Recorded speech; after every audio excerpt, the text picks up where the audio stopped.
E hoje a máquina de fazer justiça, mais conhecido como Super Xandão, está a todo vapor. Hoje ele deu um não bem bonito para os advogados de defesa do Bolsonaro que pediram 83 dias para se defenderem das acusações feitas pela PGR. Ele disse que esse prazo é inconstitucional e que o prazo exigido por lei é de apenas 15 dias, e se quiser. E de quebra ainda multou a rede social do Elon Musk em 8 milhões de reais. O motivo da multa é porque a rede social do Elon Musk está se recusando a divulgar dados do Alan dos Santos. O Alan dos Santos, como vocês sabem, ele é um investigado pela Polícia Federal e pela Suprema Corte e está simplesmente foragido nos Estados Unidos, e a rede social do Elon Musk está se recusando a colaborar com a justiça. Queria abrir só um breve parênteses para comentar o fato de que a empresa de rede social do Trump e uma outra empresa de rede social lá dos Estados Unidos, conhecida como Rumble,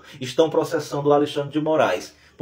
Supostamente o Alexandre de Moraes está praticando censura em terras americanas, tá? Em que isso vai dar, meus amigos? Em nada, em absolutamente nada. Porque a lei dos Estados Unidos não tem nenhum valor em terra brasileira. É só isso que você precisa saber. O que passar disso é só viagem dos bolsonaristas que acham que o Trump e que o Elon Musk poderão fazer alguma coisa contra o nosso Super Xandão. E vocês ficaram sabendo do suposto plano de fuga do Bolsonaro? Pois bem, logo após a denúncia da PGR, o Bolsonaro teve uma reunião secreta com alguns aliados mais próximos e cogitou nesta possibilidade de fugir para um outro país. Ele diz que não vai fugir, mas a gente sabe que a gente pode esperar tudo vindo dessa criatura. E mesmo ele estando sem o passaporte, ele pode muito bem aproveitar a influência dele junto ao presidente da Argentina e tentar fugir para lá. E depois dos áudios, vídeos e de toda a delação do Mauro Cid ter sido divulgada na imprensa, o Carluxo, sabendo que o Bolsonaro está perto de ser preso, soltou os cachorros em cima do Mauro Cid. Porque até então eles achavam que o Mauro Cid estava poupando o Bolsonaro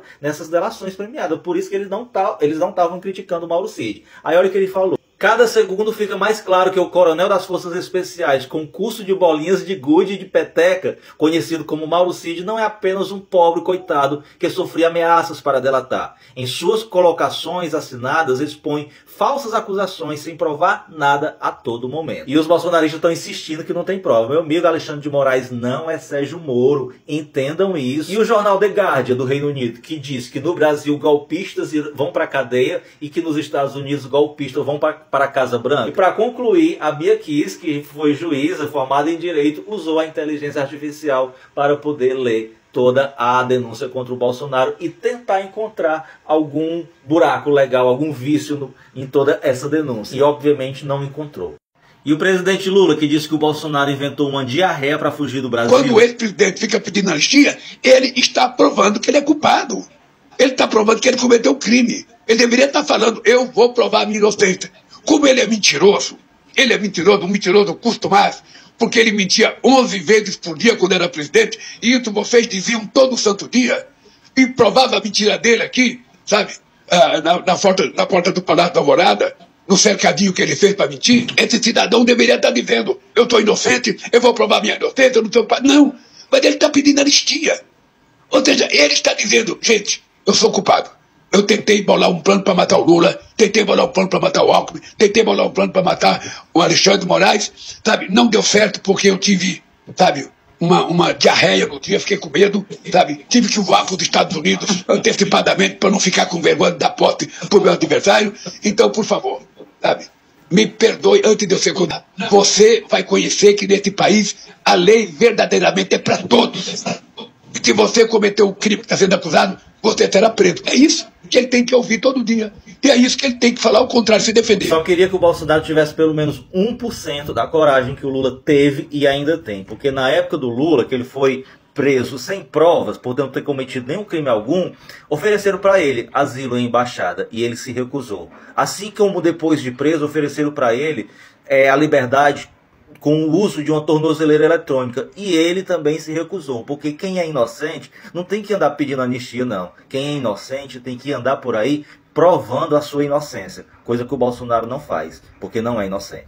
Deputado bolsonarista aciona Lula na justiça porque o Lula disse que está comendo ovo de ema. Esse deputado federal aqui, bolsonarista, o senhor Evaí Vieira de Mello, ele simplesmente está acionando o Lula na justiça porque o Lula, em entrevista, falou que está consumindo ovo de ema lá do palácio. Abre aspas para o que o Lula falou. Eu estou comendo agora ovo de ema, que equivale a 12 ovos de galinha. Eu fui pesquisar se eu podia comer e eu posso, porque tenho 70 emas lá no Palácio da Alvorada. E aí o deputado protocolou, junto à Controladoria Geral da União e ao Ministério do Meio Ambiente, que averigue a legalidade do consumo desses ovos por parte do presidente Lula. Ai, meu Deus do céu, é muita falta do que fazer. Tanto assunto urgente para se resolver nesse país, o cara tá incomodado com os ovos do Lula. E aí, para piorar, outro deputado desocupado, o Kim Kataguiri, protocolou uma queixa-crime na PGR porque o Lula tá comendo os ovos da ema. Eles queriam o quê? Que o Lula deixasse as carpas morrer para poder pegar as moedas lá da fonte, igual a Michelle fez? Ou queria que o Lula deixasse as emas morrerem, igual o Bolsonaro deixou, por descuido? Mas falando de fato de assunto sério, o presidente Lula, hoje em entrevista à Rádio Tupi do Rio de Janeiro, falou que irá procurar os atacadistas para tentar encontrar uma solução junto com eles para evitar que o preço dos alimentos subam a uma maneira que fique impraticável o trabalhador brasileiro continuar consumindo. Disse também que vai falar com os produtores para que eles também deem prioridade ao mercado interno e não foquem em vender os nossos alimentos só para o exterior. E disse que o preço dos alimentos em breve irão baixar, porque o dólar já baixou, a safra, a previsão de safra dos alimentos para esse ano, ela é muito boa. E falou também que nós tivemos imprevistos como grandes secas, grandes enchentes, grandes eventos climáticos que prejudicou a safra de alguns alimentos. A família está vendendo os imóveis. Tadinho, meu Deus, do bichinho. Oh. Eu não tenho minha carreira mais. Coisas que são pesadas pra gente. E como eu não tenho nem pra onde sair, eu não posso sair, a empresa tá atrás. E nem mais direito a conversar eu tenho, porque se eu desabafo com um amigo, se eu grito com um amigo, não teria estar na imprensa. Então. É mais ou menos, tá. Como diz o ditado, quem tem pena é galinha. Eu sempre falei pra vocês que essa relação do Cid com o Bolsonaro era uma relação afetiva profunda. Pois bem, meus amigos, nessa delação premiada, o Mauro Cid revelou que o mundo do Mauro Cid era o mundo do Bolsonaro. Abre aspas para ele: o meu mundo era o presidente. O meu mundo de ação era o presidente. A pessoa que abre mão da sua vida, da sua subjetividade, de cuidar da sua própria família para viver em razão de outro ser humano, não é o quê? A não ser amor. Mas como todo mundo sabe que um relacionamento não é feito apenas de amor, só o amor não é suficiente para um relacionamento dar certo, acabou que esse amor findou. O Alexandre de Moraes colocou o Mauro Cid contra a parede, porque por 2 delações, por 2 depoimentos, o Mauro Cid ocultou parte da verdade, não falou toda a verdade, principalmente tentando proteger os militares e até mesmo o Bolsonaro. Só que nas últimas o Alexandre de Moraes falou assim: ou você realmente fala a verdade agora nessa última oportunidade que eu te dou, ou toda a sua delação vai por água abaixo e você vai voltar para a cadeia, a sua família vai perder toda a proteção da justiça e todos eles vão pagar pelos crimes. Porque uma das coisas que foi negociada na delação era que a justiça protegesse os familiares do Mauro Cid. Protegesse de quem?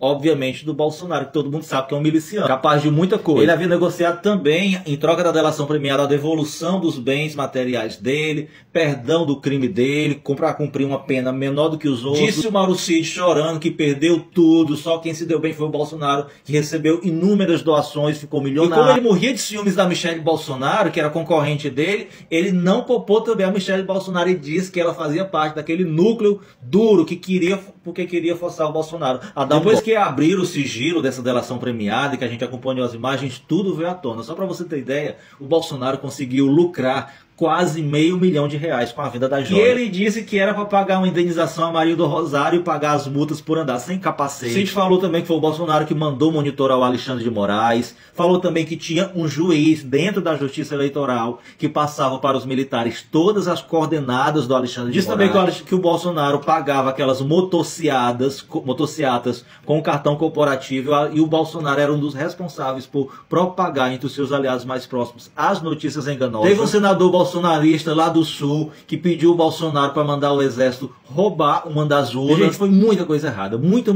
mesmo. A nossa sorte é que esse povo é incompetente. Porque nem eles, tendo a Força Armada, tendo o poder nas mãos, nem assim eles conseguiram dar um golpe. Pense no povo incompetente. Eu vou te mostrar agora o vídeo do Alexandre de Moraes macetando o Mauro Cid. Eu vou ler de novo. Sim, senhor. Nós todos aqui somos pessoas experientes. Pense bem. Ó, nós estamos falando de 26 de dezembro. Sim, senhor. Alguém que passou, como o senhor mesmo diz, o mês todo com o presidente, esse aparecido, manda uma mensagem dizendo: o pessoal que colaborou com a carne estão me cobrando se vai ser feito o mesmo churrasco. Obviamente, aqui, quem é o pessoal e carne é dinheiro. Ou seja, quem estava financiando o golpe está cobrando se vai ter o golpe. O senhor responde: vai sim. Ponto de honra. Nada está acabado ainda da nossa parte. Eu quero saber o seguinte: quem é o pessoal que colaborou? E agora eu vou te mostrar a parte que ele cita na delação premiada, que um dos que ajudou a financiar o golpe era do Agro. Não vai acontecer nada? Vocês não vão virar a mesa? Nós estamos aqui, nós ajudamos. Né? Mobilizamos milhares de pessoas. E ele é do Agro. Ele é mais humilde, mas é do Agro. E ele estava lá, alguém estava sustentando ele lá. Né? E esse pessoal estava cobrando. Então, o sentido é um pouco nisso. Né? O pessoal do Agro não vendo nada acontecer. Eles achavam que ia acontecer alguma coisa. Estavam naquele, hoje vai acontecer. Então, eles estavam nessa angústia de esperar que fosse dado o golpe. Esperar que o presidente assinasse um decreto e as Forças Armadas fizessem alguma coisa. Era o que acontecia, ainda mais nesse período, que foi um período que eles começaram a ir para frente da Alvorada, né? O presidente até falou com eles, né? Alguma coisa que foi nesse período. Então, eles estavam pressionando, cadê? Nós contribuímos com isso aqui, nós estamos aqui, nós estamos pressionando, nós estamos pedindo, nós estamos falando, né? E cadê? A pergunta dele, todos nós aqui concordamos que ele está cobrando porque colaboraram com a carne, com o dinheiro, com infraestrutura, com gente. Isso. Mas ele pergunta: vai ser feito o mesmo churrasco que seria o golpe? O que eu quero entender melhor é a sua resposta. O senhor não disse: não sei, vamos ver. O senhor disse: vai sim, ponto de honra. O que o senhor quis dizer com isso? Agora, olha a gaguejada que o Cid deu. Eu acho que o contexto foi, que eu falei, era o que o presidente ainda mantinha a chama acesa, que pudesse acontecer alguma coisa. O senhor acreditava que dava para dar o golpe até o último minuto? Não, senhor. Não, senhor. Eu, na minha opinião particular, não. E o senhor disse que o presidente sempre dava esperanças, né? Que algo fosse aparecer, ou até não ter as palavras, senhor, algo fosse aparecer para convencer as Forças Armadas. Isso, senhor.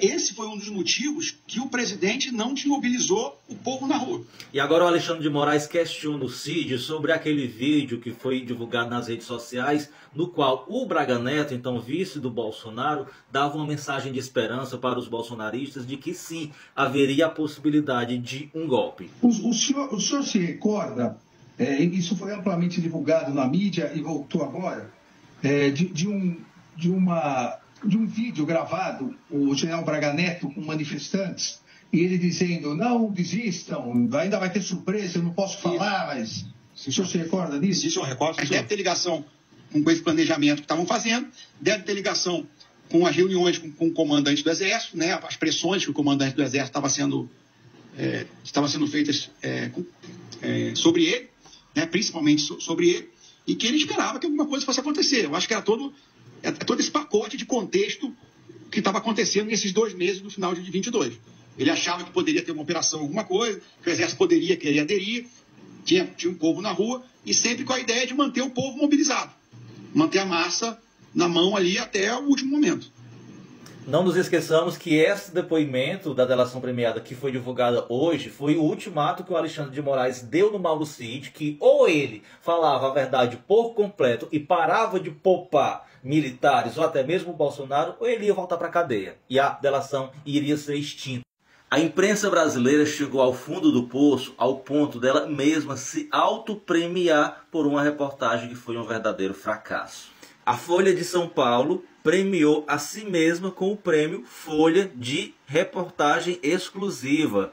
Aquela reportagem mentirosa de que, segundo o jornal, Alexandre de Moraes ordenou produção de relatórios pela Justiça Eleitoral para embasar decisões do próprio ministro contra o bolsonarista. Aquela reportagem feita pelo Glyn e pelo Fábio Serapião, que disse que tinha bem 16 megatoneladas de arquivos e que até agora a gente não viu nada. De acordo com essa imprensa, o ministro do STF, Alexandre de Moraes, teria que emitir um ofício para o presidente do TSE, o também ministro Alexandre de Moraes, para conseguir ter acesso a documentos. Olha o nível que essa imprensa chegou, minha gente. Eles simplesmente acham que seus leitores são burros, ou devem ser, né, para ainda consumir esse tipo de conteúdo.